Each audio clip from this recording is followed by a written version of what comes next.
अपनी आजादी के अमृतकाल में कल देश का स्वतंत्रता के 78 वर्ष पूरे होने जा रहे हैं। 78 वर्ष की इस यात्रा के आत्मावलोकन का एक अवसर पूरे देशवासियों को कल प्राप्त होगा। पूरा देश की आजादी के अमृत महोत्सव वर्ष में देश की भावनाओं के साथ, देश के नेतृत्व की भावनाओं के साथ जुड़ा था। और उस समय आदरणीय प्रधानमंत्री जी ने देशवासियों के सामने कुछ संकल्प लिए थे। जो संकल्प थे, उन संकल्पों में जो महत्वपूर्ण संकल्प था 2047 तक भारत को एक विकसित भारत के रूप में स्थापित करना। हम सब इस बात को जानते हैं कि भारत विकसित तब बनेगा जब सभी राज्य इस दिशा में अपनी अपनी भूमिका का निर्वहन करेंगे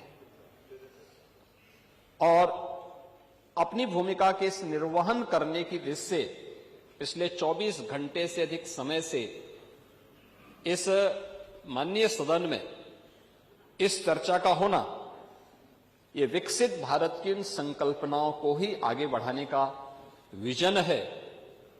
दृष्टि जितनी होगी वह उतना ही बोलेगा।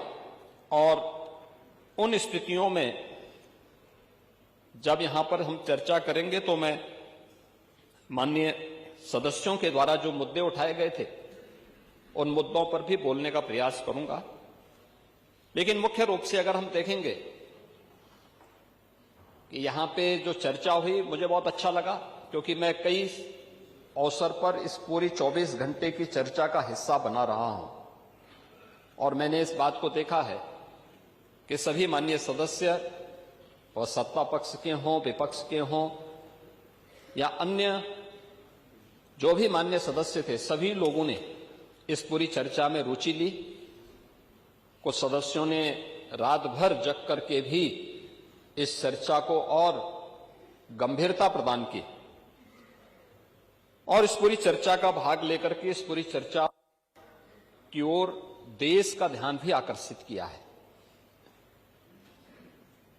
भारत विकसित होगा, क्या उत्तर प्रदेश को इस विकसित भारत में अपना योगदान नहीं देना चाहिए?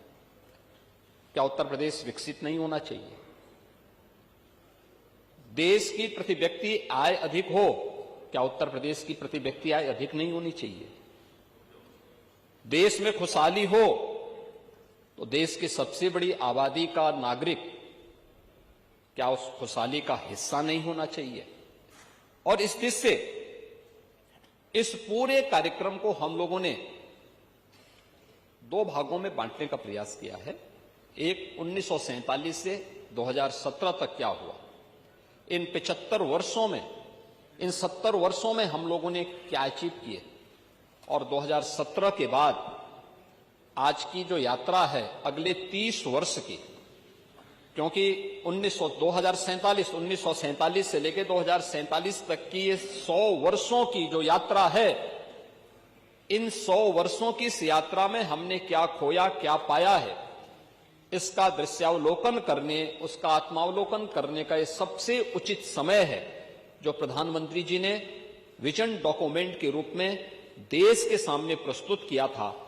और उसी विजन डॉक्यूमेंट से अनुप्रेरित होकर के उत्तर प्रदेश आज इस विजन डॉक्यूमेंट की प्रारंभिक चर्चाओं को अपने यहां आगे बढ़ाने का काम कर रहा है। महोदय, 2017 के पहले मैं यहां पर सबसे पहले